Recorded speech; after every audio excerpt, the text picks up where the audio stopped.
All right, here we go. Here's part five. What you see here on this map is just showing you some of the different forts here. Some of them were French forts, and in 1759, Britain's starting to get a bigger hold here in North America, more troops.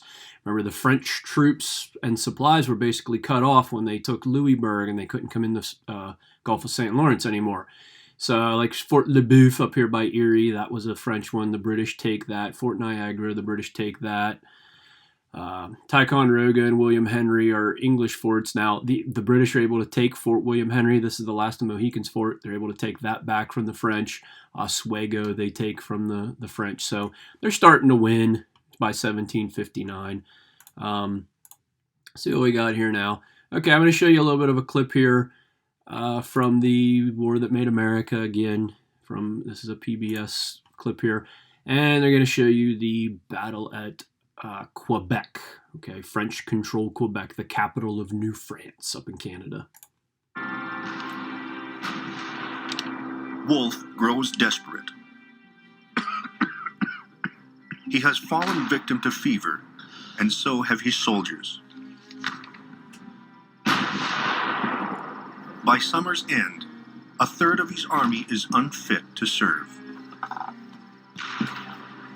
Okay, this is General Wolfe for the British, and he's in control of trying to take Quebec and win Canada for the British from the French. The British have been shelling the city for 6 weeks. And still, Montcalm will not come out to fight. My antagonist has wisely set himself up in inaccessible entrenchments, so I can't get at him without spilling a torrent of blood. And that perhaps to little purpose.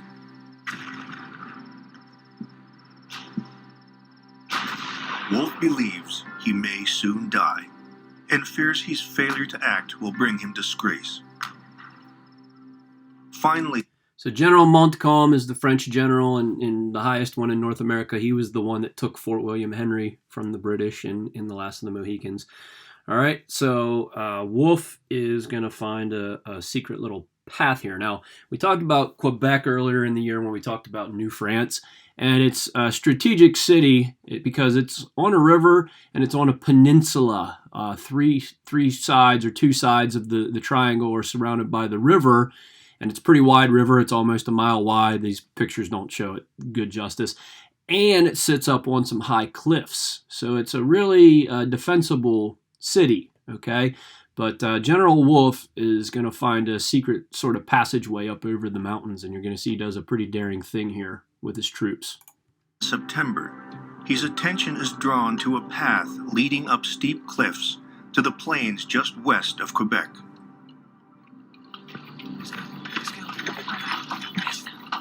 In an audacious nighttime maneuver, he orders 4,500 men to scale the steep cliffs. Hoist it up now, quick. It takes them less than 5 hours. The element of surprise works. By dawn, the British assemble on the plains of Abraham, just outside the city walls. Okay, so General Montcalm, wakes up in the morning when somebody comes running into his quarters for the French inside Quebec and goes, we've got a problem. He's like, what? And he says, well, take a look out there on what's called the Plains of Abraham. It's a big field, big flat field outside of Quebec. And there is 4,500 British troops lined up there waiting for him, wanting them to come out and fight. Wolfe employs a novel formation, spreading his men out in 2 ranks instead of the traditional 3 to cover the half-mile width of the plains. Montcalm knows that the British are the more disciplined soldiers, but the British line seems especially thin. He believes that a column of troops can smash it.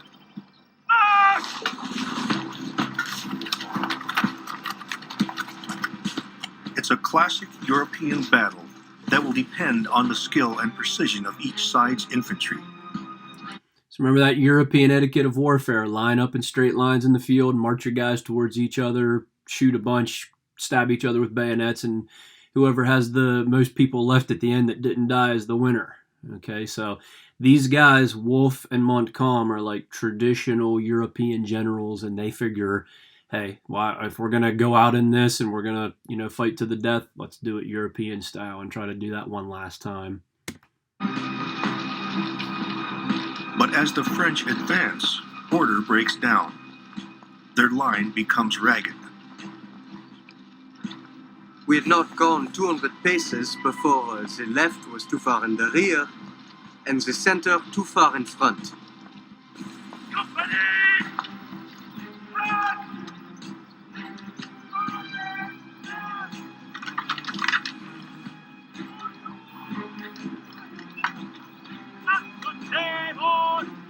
The French begin to fire before they're within range.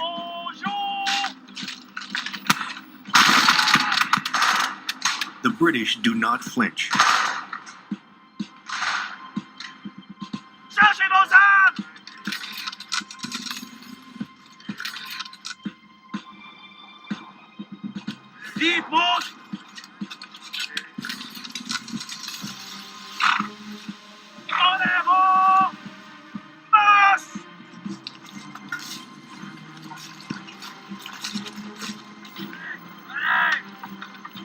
Wolfe waits to the last for maximum effect.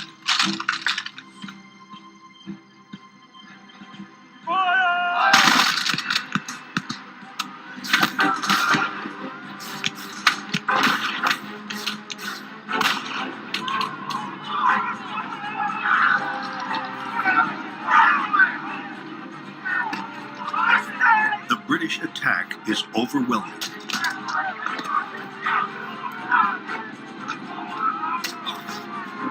A British sailor would later note, the entire battle lasts no more than 10 minutes.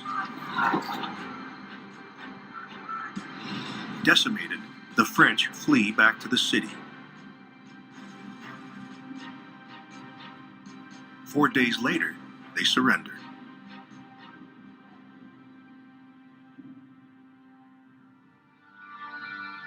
During the battle, Wolfe is wounded in the wrist and the chest. When asked if he needs a surgeon, he replies, "It is needless. It is all over with me." Wolfe becomes a hero throughout the British Empire, and his death glorified in a succession of idealized paintings. Across the battlefield, Montcalm is shot in the abdomen. The depiction of his death is even more fanciful. In fact, he died not on the battlefield, but in a doctor's house back in town. The paintings have also left the lasting impression that this was the climactic and decisive end of the war. In truth, it was anything but. The French and Indian War would drag on for another year. The real turning point came when the Indians tipped the balance of power. In 1759, the Iroquois made a momentous decision to abandon 50 years of neutrality and ally themselves with the British.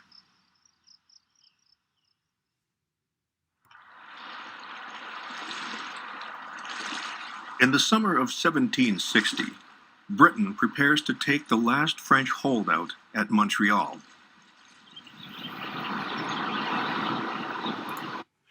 Okay, so we're going to get out of the video here for a minute. Go back to Nearpod.